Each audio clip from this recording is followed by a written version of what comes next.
Oi gente, bom dia, sejam bem-vindos a mais um vlog. Bom, essa semana promete ser tão cheia quanto a anterior. Não sei se vocês viram no último vlog, mas o meu dia de ontem foi assim, muito cheio.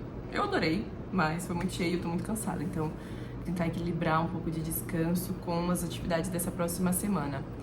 Como eu já tinha falado também, eu tô com uma meta de incluir 3 hábitos na minha rotina esse ano. E aí eu tô fazendo um período de 21 dias focada em executar essas tarefas para poder adquirir esse hábito, né? São esses hábitos: 1 hora de leitura por dia, 10 minutinhos de yoga e 10 minutinhos de meditação. Eu acho que eu consigo cumprir essas metas, até porque, como eu não gasto mais tanto tempo em transporte público, sobra bastante tempo para eu fazer minhas leituras e tudo mais. Fazendo um balanço, né, eu comecei isso no sábado, eu consegui fazer os 2 dias de yoga. O dia de ontem foi muito difícil, gente. Eu notei o quanto eu realmente preciso fazer yoga, né, enfim, nem que seja 10, 20 minutinhos, porque o primeiro dia foi ok, foi difícil, mas eu consegui executar, só que ontem eu estava super travada. Várias posições de abertura do peito aqui, eu não tenho abertura nenhuma, eu sofro, sinto muita dor pra fazer esse movimento aqui, assim, sabe? Então, é realmente necessário. Esse é um tipo de situação em que muitas pessoas podem acabar desistindo, porque falam, nossa, é muito difícil. Mas eu vejo isso da forma contrária, só me mostra o quanto eu realmente preciso fazer. Eu não consegui meditar nenhum dos 2 dias, infelizmente, mas não vou desistir. E a leitura também tá fluindo bastante. Eu não consegui fazer 1 hora, porque foi muito cheio esses 2 dias, mas eu consegui fazer meia hora, pelo menos. Então, a gente tem que comemorar as pequenas vitórias, né, gente?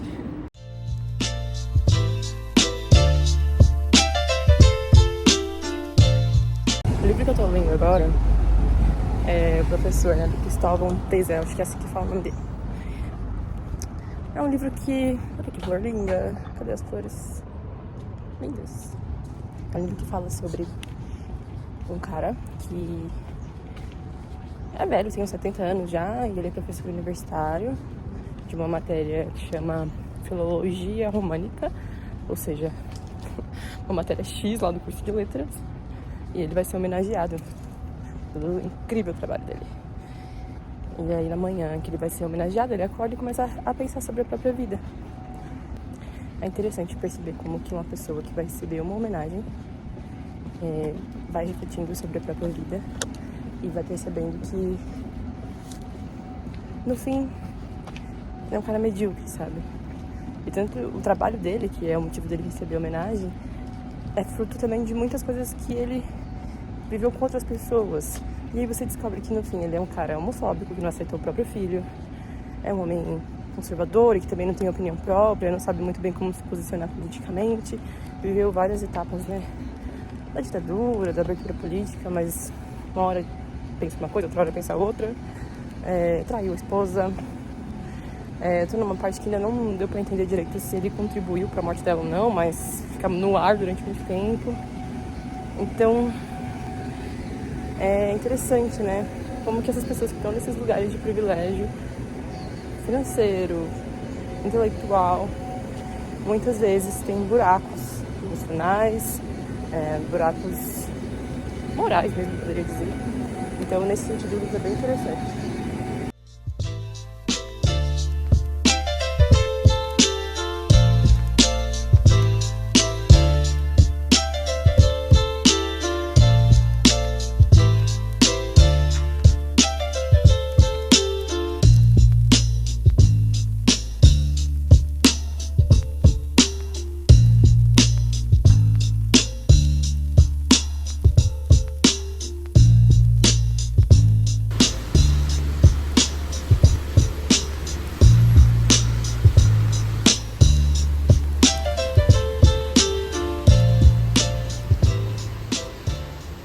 Acabei de passar ali pela pracinha da Armênia, não sei se vocês já saíram da estação do metrô, tem uma pracinha ali, tava cheio de moradores de rua, pessoas em situação de rua, eu sempre passo por ali, né, pra poder chegar aqui no trabalho. E aí hoje eu tive que ir de ônibus, que tá chovendo. E aí quando eu desci eu vi que eles estão cercando aquela pracinha, cheio de cercas. A primeira coisa que eu pensei é, pra onde foram aquelas pessoas que basicamente moravam ali? E a gente sabe que a resposta para essa pergunta geralmente não é muito boa, porque nossa prefeitura, nosso governo atual não é muito conhecido por prezar pela vida das pessoas pobres e em qualquer situação de vulnerabilidade, né? Mas também fico pensando que essa atitude, ela atende a uma demanda popular, né? E que esses lugares onde a gente vê muitas pessoas em situação de rua, eles são vistos como lugares abandonados. Não as pessoas, os lugares são vistos como abandonados. E as pessoas são vistas como algo indesejado, algo que precisa ser removido, né? E é aí que entram as propostas de revitalização dos lugares, né? E aí é interessante porque a revitalização de um lugar, ela pressupõe que aquele lugar estava sem vida, né? Eu vou trazer de volta a vida, eu vou revitalizar. Só que não é assim, gente. Esses lugares sempre foram habitados, só que eles nunca foram foco, né, de transformação positiva. Sempre foram os lugares onde essas pessoas que não tinham mais pra onde ir habitam, né? E São Paulo é cheio desses lugares. E quando esse lugar vira alvo de um projeto de revitalização, a primeira coisa que se faz é expulsar as pessoas que estavam ali antes, como se elas não fossem seres humanos. Como se elas não estivessem ali por um motivo e como se elas não fossem dignas de estar em algum lugar, sabe? E aí, já tô nesse clima chuvoso aqui, ó, uma chuvinha. Eu vi aquilo, me veio um sentimento muito sombrio, assim, muito melancólico, mas não bom. Melancólico sombrio, sabe? De pensar, só Deus sabe o que foi feito das pessoas que estavam ali, pra onde elas vão, sabe? A remoção dessas pessoas ali, muito provavelmente não significa melhora da condição de vida delas. E é difícil assistir isso acontecendo ao vivo. Enfim.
Ontem fui no Deja Vu Session de novo e eu vi o Seu Jorge na minha frente, a menos de 10 metros de mim. Foi incrível, sem contar também os outros artistas que se apresentaram e levantaram assim o ânimo da galera. Foi muito bom.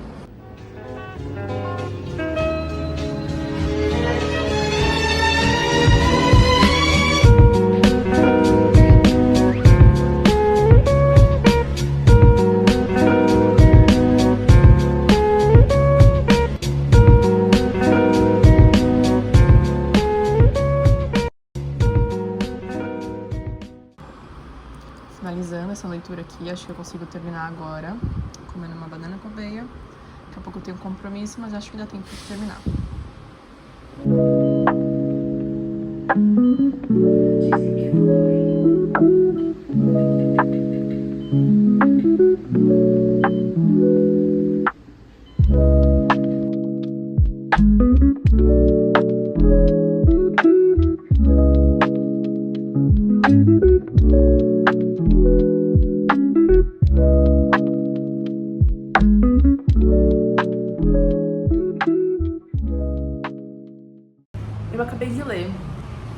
professor de Cristóvão Tesa, como eu estava mostrando aí pra vocês. Ele me lembra o Senhor Cão, porque a gente tá na mente de um homem branco, mediano, privilegiado e que é covarde, é preconceituoso, é frustrado, tem a figura paterna problemática, carrega isso para a construção da sua identidade na vida adulta. E isso vai gerando uma série de resultados durante a sua vida, né? Então, acho que nesse ponto a gente pode fazer uma aproximação dessas duas obras. Ele me lembra também um pouquinho Paixão Segundo GH, da Clarice Lispector, mas é num ponto muito específico, que é a forma como a história se estrutura. A história é sobre uma manhã, é sobre um instante. Então a gente tem 200 páginas de reflexões, de drama, mas na verdade a história toda se passa num período ali de algumas horas. E aí a gente tem a história desse homem que é um professor de filologia românica, ou seja, é uma pessoa muito boa no que faz, nessa sua matéria, tá? E é uma matéria muito específica, então as pessoas costumam achar chato, costumam achar inútil, mas ele meio que transformou em algo interessante. Mas para além disso, ele é um homem solitário, é um homem que não conseguiu se conectar profundamente com muitas pessoas na vida.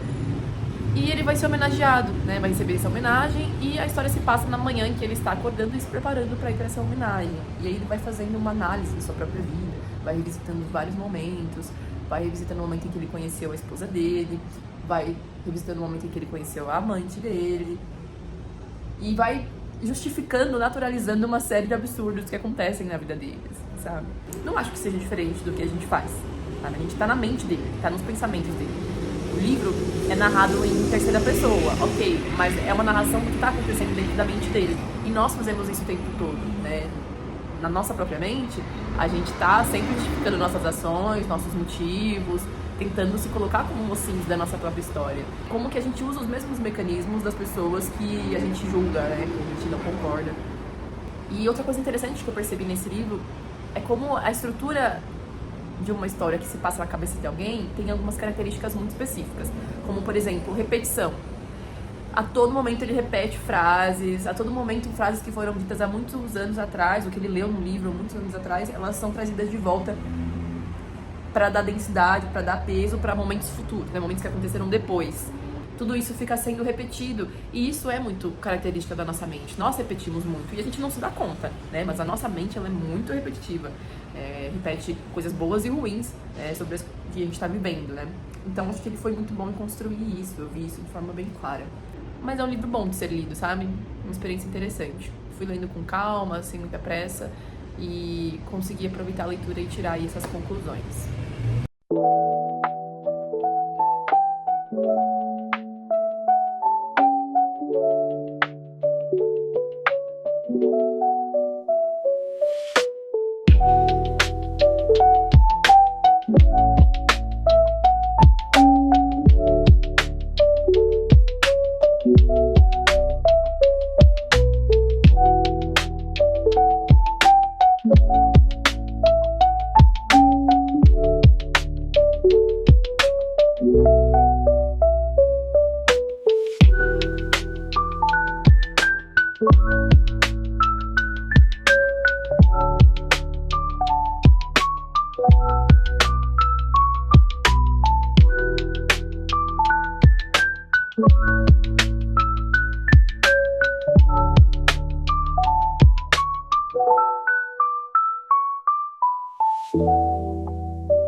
Não sei se foi a dor ou foi pura sorte, Foi a primeira vez que vi o teu olhar. Eu me lembro bem daquele teu sorriso. Me deixou saudade quando foi embora. Quem sabe canta, se vai. Vai, deixa eu te tocar. Você me faz por passar. E o inverno chegar outra vez. Mas dessa vez todo pranto sumiu, o encanto surgiu, meu amor.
E aí, gente, como vocês estão? Hoje é domingo, é de noite, estamos chegando aí no final de mais um vlog. Espero que vocês tenham gostado de acompanhar essa semana aí comigo. Como vocês viram, foi uma semana onde eu tava tentando colocar alguns hábitos novos na minha vida, né? Então, eu acho que eu consegui alguns avanços, principalmente na leitura da manhã. É uma coisa que eu sempre fiz, mas agora eu quero fazer isso de forma mais ativa e consciente, sabe? Então, passei a semana com pelo menos 20 minutos e até meia hora de leitura do livro Professor, do Cristóvão Tesa, e finalizei ele na quinta-feira. Depois disso, eu peguei pra ler esse box aqui da Agatha Christie, Trilogia dos Gêmeos. É um livro que é um clássico, muito conhecido, eu não conhecia, mas descobri que é muito famoso. Ela é uma escritora que nasceu na Hungria, fugiu para a Suíça em 56 e lá ela sobreviveu trabalhando em fábricas. Então ela tá muito ambientada com esse ambiente de guerras. E aí ela tem essa trilogia dos Gêmeos como uma das suas principais obras-primas. E aí, na sexta, eu comecei a ler, eu li o primeiro livro, é O Grande Caderno. Eu terminei de ler no dia seguinte. Ele é fininho, assim, e é uma dinâmica de escrita, ó, tá vendo? São registros, assim, digamos assim. Então, é bem facinho de ler, eu tava com tempo, não quis sair muito no final de semana, então eu li em menos de 24 horas. É um livro muito pesado. Assim, ele é mais pesado que O Olho Mais Azul facilmente, assim. Então, realmente é uma história sobre o horror da guerra. Esses dois gêmeos aqui são irmãos gêmeos, eles atuam como uma única voz narradora do livro, então isso é uma coisa bem interessante, e a forma como a trama vai ficando mais complexa, né? Mas é um livro que tem cenas muito fortes, pesadas, erradas, então é bem desconfortável de ler. Eu peguei aqui já o segundo, pra não perder o fio da meada, mas eu tô com medo de começar, sendo bem sincera. Eu vou começar ele agora, porque eu ainda tenho que fazer a minha meta de leitura hoje, eu não li de manhã. Mas é isso, tô assim, encarando o livro. E é isso, aí tem esse terceiro livro aqui do box, que pretendo também terminar essa semana. Outra coisa que eu tô lendo é Crítica da Razão Negra. Peguei aqui pra mostrar pra vocês. Esse é um livro que eu tô lendo com mais calma, né? E, inclusive, ele tem 2 marca-páginas aqui nele, né? Porque um é a leitura que eu vou fazendo, uma leitura inicial, e o outro é uma leitura que eu vou fazendo anotando. Pelo menos a ideia central de cada parágrafo nesse caderninho aqui, ó. E eu faço essas 2 leituras. Uma eu vou indo na frente, assim, pra conhecer, né? O livro quer trazer, e a outra eu venho fazendo essas anotações pra eu poder voltar pra elas depois e me localizar no livro melhor, sabe? Principalmente porque eu vou discutir esse livro com meu amigo. E por último, eu queria falar pra vocês que eu terminei de ler esse livro aqui. Eu li ele no horário de almoço esses dias, né? os 4 compromissos, gente. E aí é complicado, né? Porque a gente fica, será que é livro de coach barato? Será que é uma autoajuda interessante? Uma autoajuda bacana? Ou coach barato, né? Eu tenho opiniões pra dar sobre esse livro, mas eu vou fazer isso com calma. Eu queria escrever um texto sobre, talvez. Eu não sei se fazer isso vai fazer com que fique muito pra frente, tipo, que eu demore pra postar. Mas eu queria mostrar aonde parece interessante o que ele quer dizer e aonde ele cai pra várias generalizações, várias falsas conclusões, usa exemplos péssimos e coloca como uma tábua de salvação coisas que sozinhas não vão salvar ninguém, sabe? Então, assim, tem que ver com calma isso aqui. E é isso, gente. Eu vejo vocês no próximo vlog. Comenta aqui se vocês gostaram, se vocês já leram algum dos livros que eu mencionei durante esse vlog. E até a próxima. Tchau!